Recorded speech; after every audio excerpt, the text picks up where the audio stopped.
spiritual center, all of you that are in the sanctuary, and all of you are out in live streaming land. That's what I named it, live streaming land. So, you know, those of you who know Reverend Ginny, and you know, she likes to start her Sundays with a joke. Now, I sometimes do, but sometimes I'll tell you what's gone on in my life, or I'll share something I read or something like that. And Reverend Ginny is listening because I spoke with her yesterday, and I found a joke that's going to top all of Reverend Ginny's. so it is on Reverend Ginny, and she said, I'm going to listen because if it's good, I'm going to steal it. So this is my joke for the day. So an atheist was sitting next to a little girl on a aircraft, and he turned to her and he said, would you like to have a conversation? Would you like to talk? Because it'll make the flight go faster. So the little girl was about to read a book, and she turned to him and said, well, what would you like to talk about? So the atheist said, oh, I don't know. How about there's no God, there's no afterlife, there's no heaven or hell? And he looked at her and smiled smugly. So the little girl said, well, that would be interesting. But first, let me ask you a question. So a horse, a cow, and a deer all eat grass. But a deer excretes little pellets. Cows turn out a flat patty, and a horse passes clumps. So the little girl says, why do you suppose that? So the atheist, totally surprised by this little girl's intelligence, says, let me think about that. And goes, well, I have no idea. So the little girl said to him, do you think you're really qualified to talk about God, the afterlife, no heaven and hell when you don't even know poop?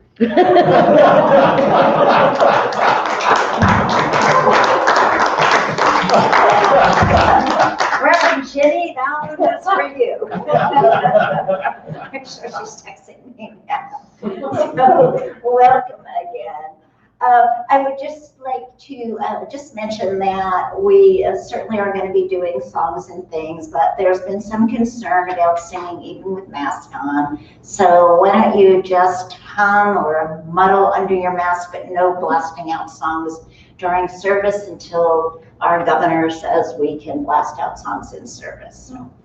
So is that okay with all of you? Mm-hmm. Perfect. Okay, so let's just open with our opening song, and Jules and I were rocking to this one this week when we were looking for new. We have so much fun finding songs now. So let's do our opening song. Resolve to evolve, and just listen to the words. If you want to get up and dance, it's okay too.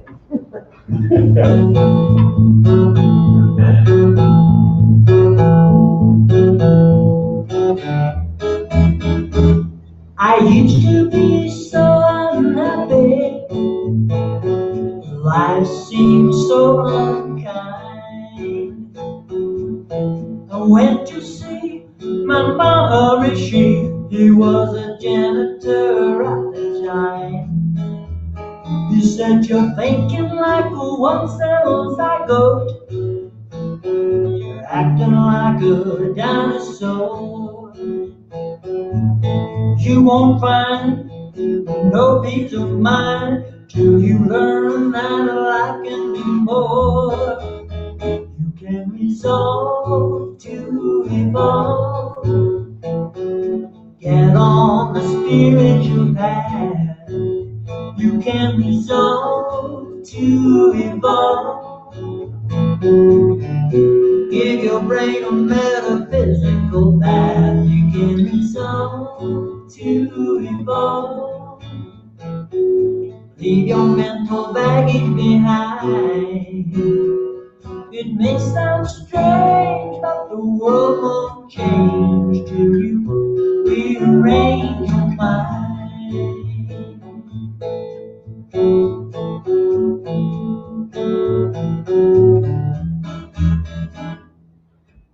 Ego sits in the driver's seat, tight grip on the wheel. He's got the pedal to the metal, does whatever consciousness who rides a shotgun to slow this vehicle down. It's time to check, time to select in which direction we're bound. We can resolve to evolve. Get on the spiritual path. We can resolve to evolve. Give your brain a metaphysical path. We can resolve to evolve. Leave your mental baggage behind. It may sound strange, but the world won't change till you rearrange your mind. You can fly if your iron mind keeps dragging you down. You won't grow if you just don't know why you keep spinning around and around. Okay, so I am perfectly capable of telling you how you should run I your did. life. What's tea? After all, who knows you better than me? Always me. I really know what's best. 1, 2, 3. You can resolve to evolve. Get on the spiritual path. We can resolve to evolve. Give your brain a metaphysical bath. We can resolve to evolve. Leave your mental baggage behind. It may sound strange, but the world won't change till you rearrange your mind. I said it may sound strange, but the world won't change till you rearrange your resolve to evolve.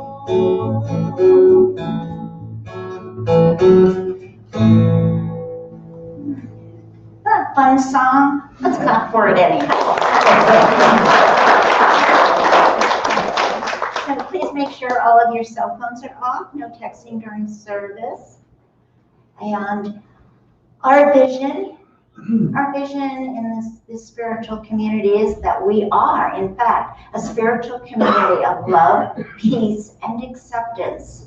And our mission, creating an inclusive spiritual community through fellowship, service, and community outreach. And I'd like to invite up our platform person today, who is David. And David will read the daily word, light the Christ candle, and work with me as we light the candles of faith. David.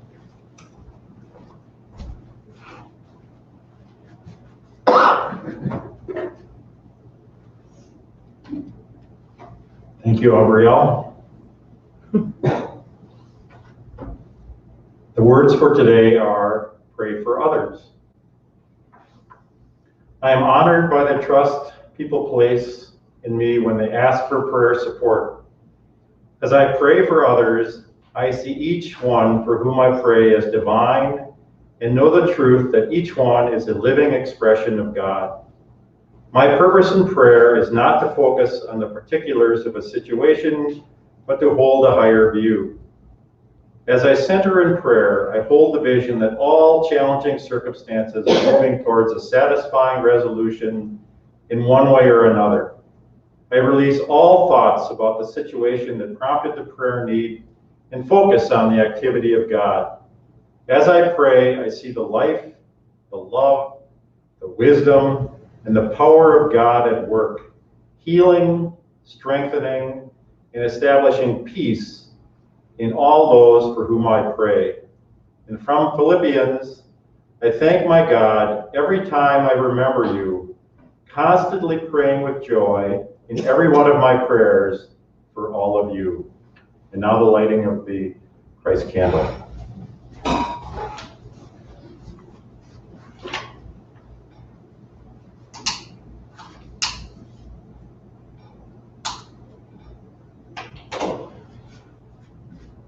May lighting this Christ candle be a reminder to each of us that we are all Christ candles. That's who we are. And our mission every day, every moment, is to be that Christ candle, to be that Christ presence, to be that compassionate person, that instrument of compassion that we were created as. In every thought, in every deed, every word. That really is our mission.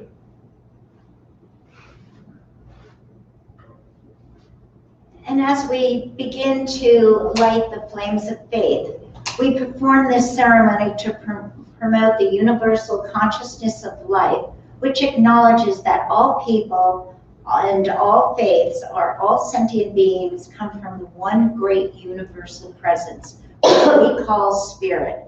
Fundamental to this truth is the unifying nature of all religious thought and experience, which we honor here today. And as David lights the first candle, we're lighting the candle for the Tao, honoring the universal path of harmony and equilibrium, the natural way. We light a candle for the shamanic traditions, honoring the beliefs and practices of all indigenous people, the way of primal spirituality.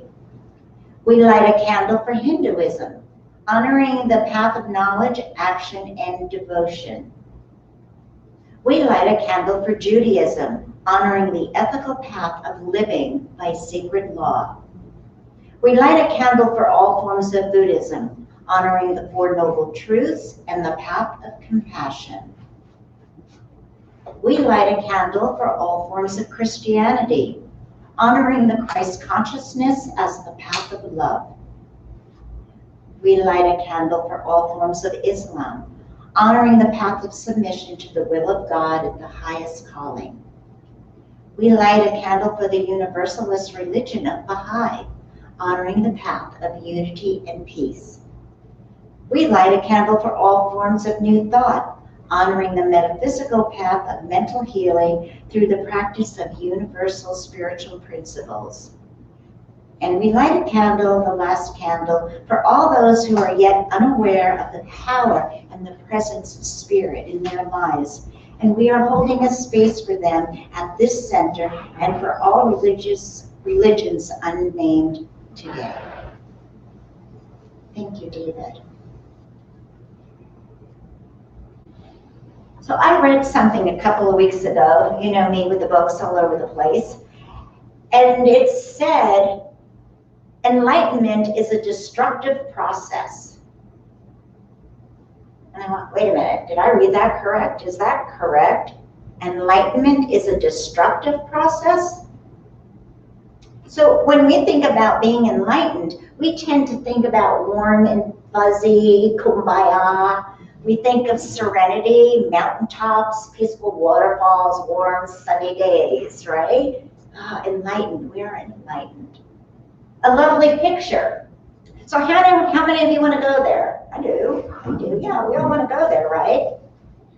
However, to get there literally and figuratively, one must transcend the small mind and climb to the mountaintops of a much higher consciousness. Enlightenment is a destructive process. Why? Because we carry so much earthly baggage with us that we don't even realize it. Most of it comes from race consciousness and collective consciousness, and it's buried so deep in our subconscious that we're not even aware of certain things that will actually trigger us. See, enlightenment really has nothing to do with becoming better or being happier. So Adyashanti, an American spiritual teacher who has a real American name somewhere, tells us that enlightenment is the crumbling away of untruths. Does that make sense to you? Mm-hmm. To be enlightened, to be at peace, we have to let all that is within us just crumble like a crumb cake and fall to the ground. And what's left then is the source, the foundation, God. So being enlightened then doesn't mean sitting on a mountaintop all day in meditation or prayer. Enlightened in the Western world is the concept of spiritual enlightenment that has become synonymous with self-realization, the true self, or the false self, being regarded as a substantial essence of being covered by social conditioning. All right, what does all that mean? What it means is enlightenment is cutting through our own self-thoughts, which can be destructive. Any of you have some self-thoughts that are not exactly the best for you? I know that I do. And because of that, we have to face ourselves head on. Yeah, that's not so easy, is it? Yeah, especially when we're in a bad mood. So we have to test our beliefs to even know if they are our own beliefs or leftovers for collective consciousness. You know, I say to you that I didn't grow up in a prejudiced house, which I didn't in terms of racism, but my mother had no use for white trash. So that's prejudice. That's a belief that I grew up with. It was like, here was Merrick Road in New York, and if you lived on that side of it, you were white trash. We lived only 2 blocks over, I want you to know, on the other side. But that's, you know, that is still being judgmental. And that is so, but I don't believe that. I don't believe in white trash. I don't believe that. But it was a belief of mine because I grew up with it. So we have to cut through and find out what are our beliefs. What do we truly believe for ourselves? We have to test our beliefs to even know what we're going to do with them. And that's the hardest part. And then we have our ego that's fighting and saying, no, stay over here, stay over here. I'll take care of you. You're allowed to think whatever you want. So the hardest part is to move out of our ego and to get to our true selves. This true self is where you are and where you feel most at peace. You can come in, whoever's standing at the door. And so this true self is wherever you're feeling most at peace. And so then the thing is, what does enlightenment feel like? What does enlightenment feel like? You feel that everything is okay and that you're guided by the universe.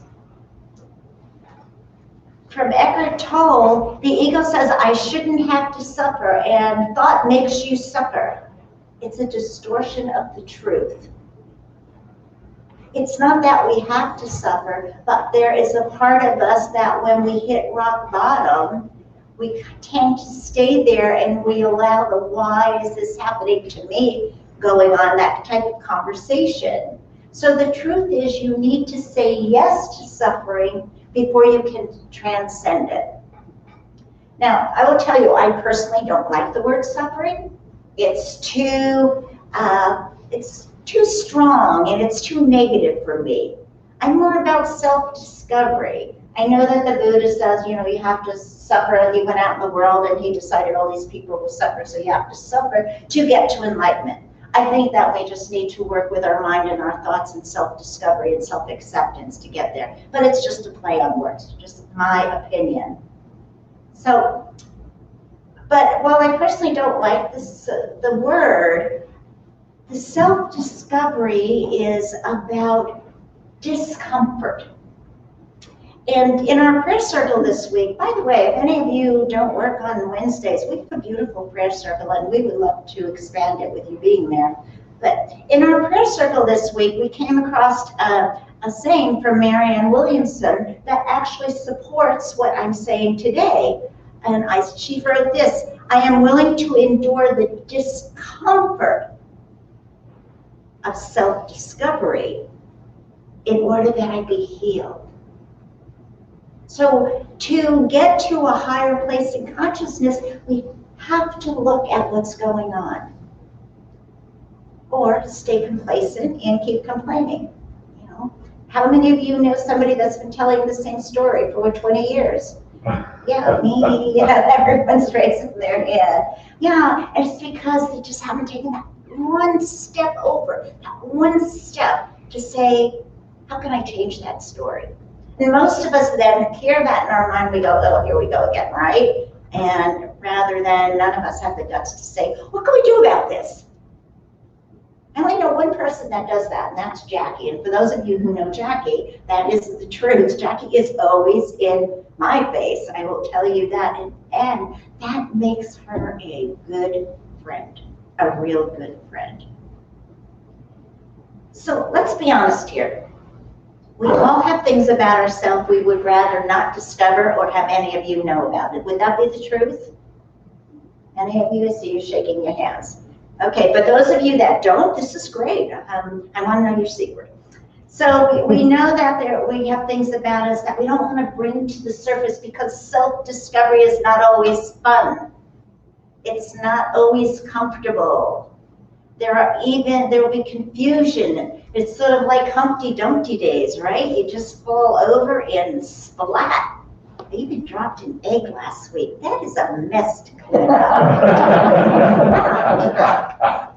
But on the other side of self-discovery and that higher consciousness is heaven on earth. That's what heaven on earth is. When I woke up this morning, I was so happy it was heaven on earth. And that's what we want. See, we know our earthly truth about ourselves. I know all my good points. I also know all of my not so good points.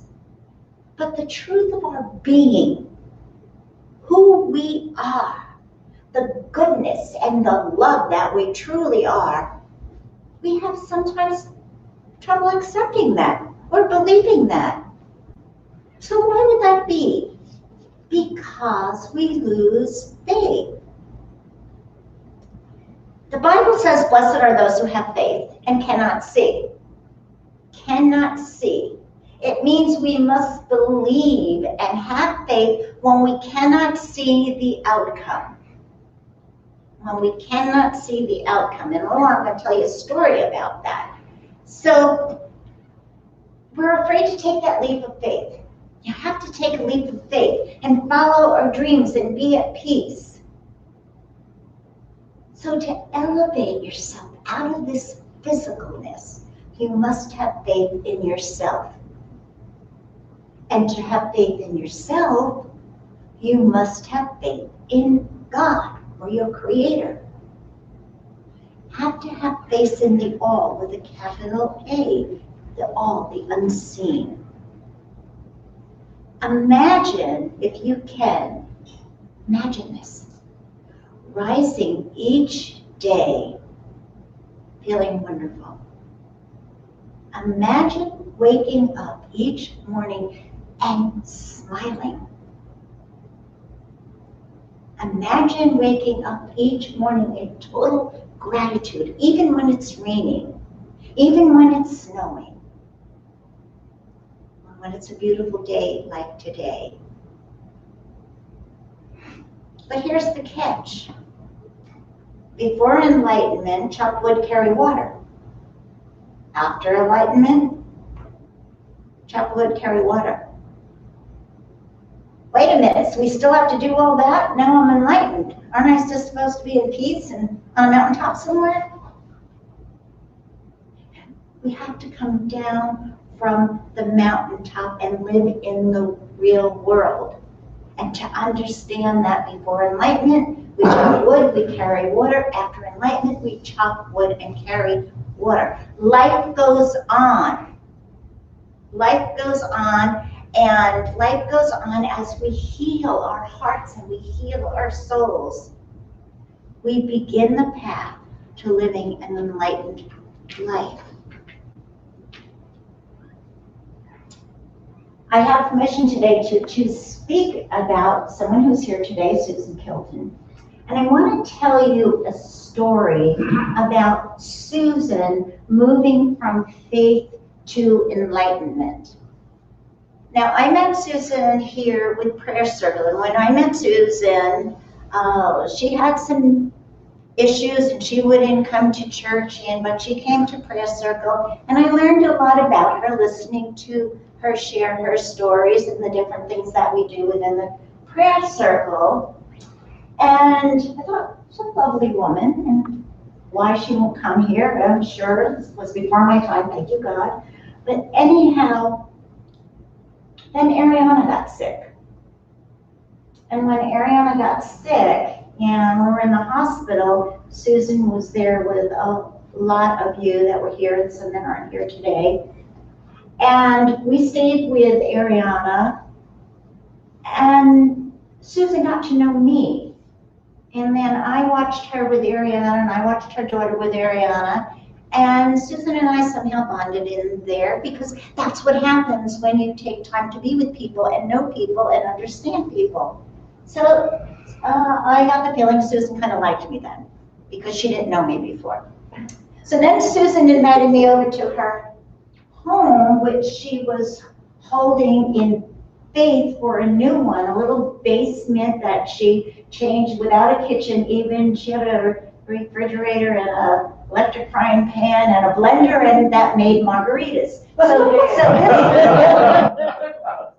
So Susan invited me for lunch to margaritas, chips, and guacamole from the Mexican place. So, and she showed me her everything that she loved. The pictures on the walls and pictures of the animals, and then the collage of where she wanted to live. And her faith was unbelievable. And she said, I will live here. And we put that in the prayer circle. And 18 months later, she never gave up. She saw that picture on the wall. She knew she was going to live there, and she did. Now, through this time being with her and watching her, and then going to her new home, I saw a spirit within her rising. And she moved from faith into her spiritual journey to a new phase of enlightenment. There was such beautiful energy. There was such love about her. There was such peace. She was grateful for every little thing, even this little candle in her home. The exuberance, I left there, which she doesn't know, in tears for her, because I watched somebody 2.5 years ago that I hardly knew heal whatever was going on, why she didn't come here, came back to us, had faith that she would live, and it's so beautiful. It's so beautiful. It's just lovely. But the love in there, the peace, the God, the spirit that lives within her home. She never gave up. And that's what I'm speaking about today. It's not, we could go out and save the world, those of us that are capable or young enough or have the money, the knowledge, whatever. But can you work within yourself to have the faith and the experience and the love and the fortitude to know that I'm never alone, that God is always with me, to have that faith. So this woman, Susan Kilton, taught me so much through my entry into here, and for the fact that one of the things people say about me, you have to know me to love me. And it's kind of a true thing, because surface-wise, you get a different opinion of who I really am. Susan decided to know me. I decided to know Susan. And there's the enlightenment. That's what this is all about. Does that make sense to you guys, what I'm saying? So thank you, Susan. Thank you for allowing me to share this story. And thank you for being in my life and in our lives. You're not exactly perfect. I'll make sure you say something on that. They're perfect. So here's what I know. Here's what I know. Happiness is here and now in this moment, if we choose to embrace it.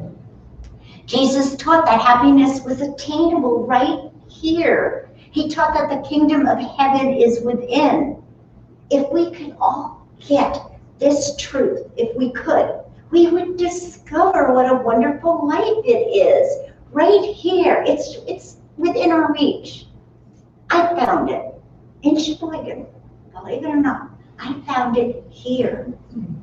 So now and then we catch a glimpse of this. How many of you have days that you just wake up and it's a beautiful morning and you're sitting and you're having coffee and you're walking in silence and you feel the peace of God or your creator or the universe? How many just feel that and it's like, right, isn't that heaven on earth? Right, that is heaven on earth.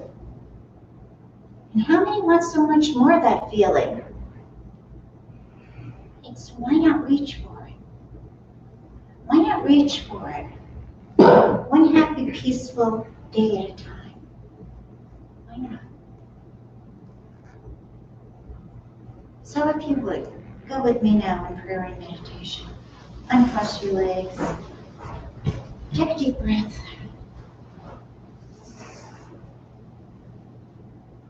And just know with me right here and right now that there is one God, one presence, one universal intelligence. And all of that is part of who and what you are. You were born with a soul, and within that soul lives spirit, lives God. So going to that happy place, going to a place where there's sunshine and love, going to a place where it's a beautiful fall day, go to a place where it's raining, go to a place where it's the first snow. All of this is a gift from God. Nature at its best.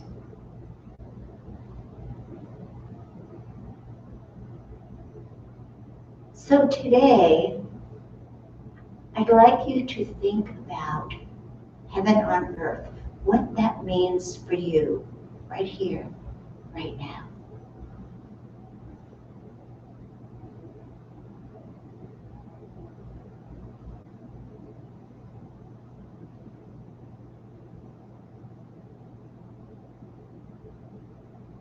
Where is it for you?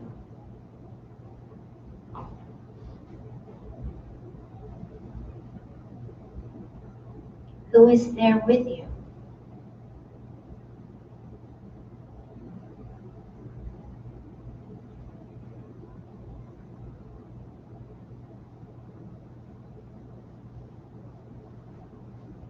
In this place, this heaven on earth, what is it that brings you joy, happiness? What is it that lights the fire within you?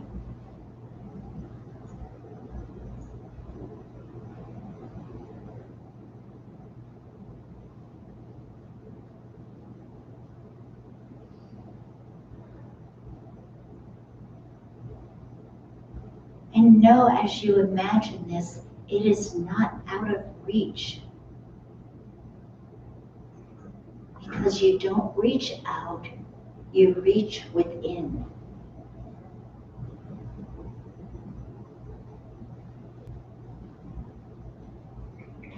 And if there's something within, even the tiniest block, bring it out in joy.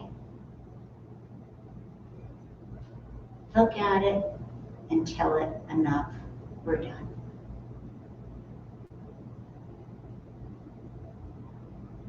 Bless it and let it move on its way back to the nothingness from which it came.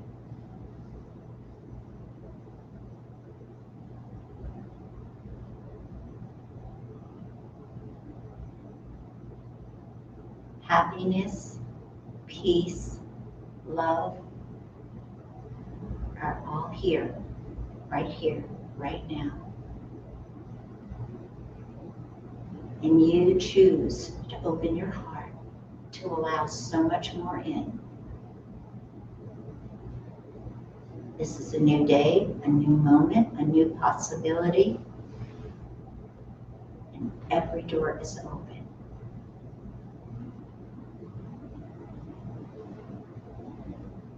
So we're just in gratitude for our lives, for our families, for our friends, for love, for each person who showed up to teach us a lesson.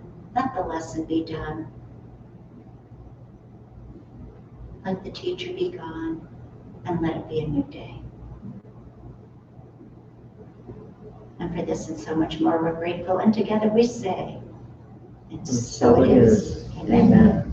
It is not. Okay. Do we have a song? We have Surely the Presence. Pardon? Surely the Presence. Sure. There it is.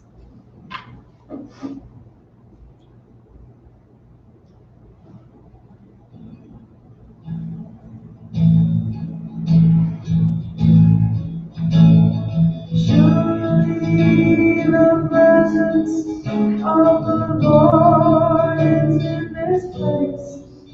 I can feel God's mighty power and His grace.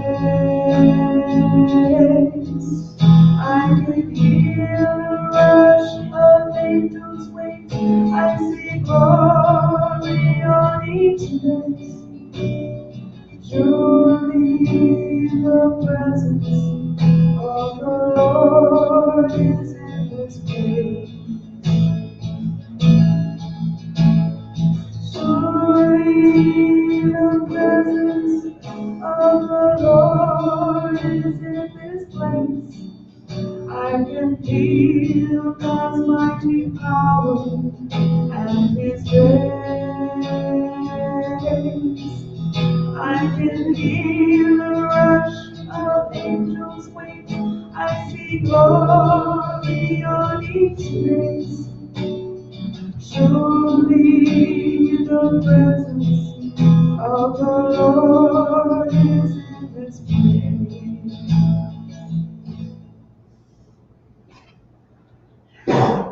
And again, thank you for all who are supporting our spiritual center, both within the sanctuary, and a special thank you for all of you who have sent in checks and PayPal and even dropped cash off at the door. We thank you, we love you, and this is how we stay stable in this time of challenge. So if you would just do the offertory prayer with me. The love that God inspires me to give in a spirit of generosity, I give with love and joy to ensure the growth of this ministry and this unity center. And so it is. Thank you, God.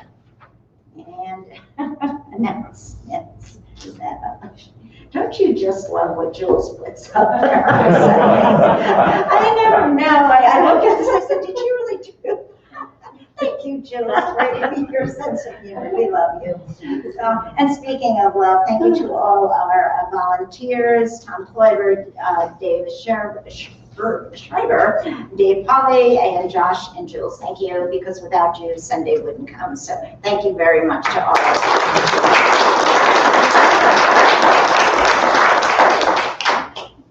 Okay, sign up for World Day of Prayer. It's September 10th from 9 a.m. to 5 p.m. And there's a sign-up sheet in the back. And if it's a time that somebody already took and you want that time, you can certainly put your name there also.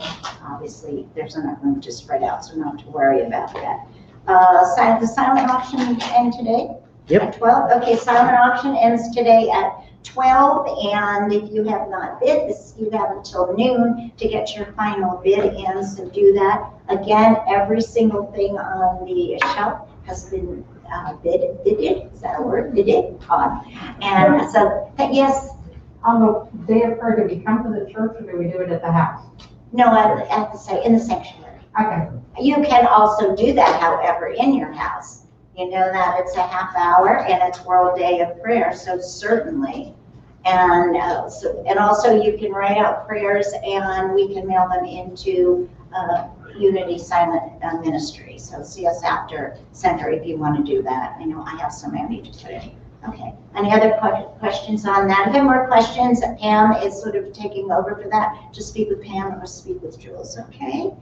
And the Board of Trustees meets this Thursday, August 27th at 6 p.m. You are always welcome to come. It's amazing that in my 20 years of ministry, how few show up. God bless you. And I always laugh about that. Also in September, office hours return to Tuesday, Wednesday, and Thursday, 10 a.m. to 3 p.m. So be aware of that. I did speak with Renee this week, and she asked me please to tell you all thank you. And normally I wouldn't say this, but I just want you to know that she did tithe on all of the money that was given to her from here. So normally I would say that, but I think it's important that you know where her consciousness is, even though she's not here. So we thank her for that also. And I think, is there anybody else has something, question, comment, anything they'd like to say? Did you want this? No, that's for Ed. Okay. Okay. All right then, closing song? Yep.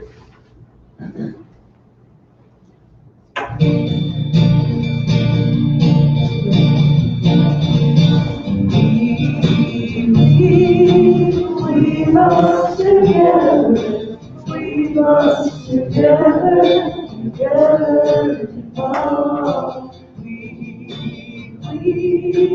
We must together, we must together, together evolve. Let there be peace on earth, and let it begin with thee. Let there be peace on earth, the peace that was meant to be. With God as Creator, let the harmony. Let us walk with each other in perfect harmony. Let peace begin with me. Let this be the moment now. Live every step I take. Let this be my joyous vow. You take each moment and live each moment in peace eternally. Yes, there is peace on earth, and it has begun with me.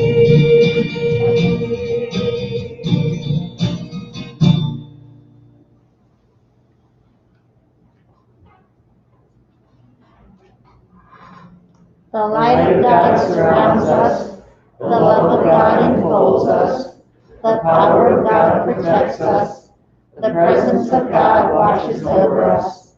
Wherever we are, God is, and all is well. And as we leave here today, we leave in peace, knowing that the presence of God is always with us. We go forth in faith, we go forth in love, and we go forth in the knowing that to be at peace, to be in love, to be in friendship, to be gentle, to be kind, to have compassion, to have empathy, all of that we must find within ourselves, give to ourselves first, and then spread it out into the world. For we remember that we are the ones that the world is waiting for. And for this, and for so much more, together we say, and so it is. Amen. It is done. And if we could stay in a couple of minutes, I want to talk to you about something.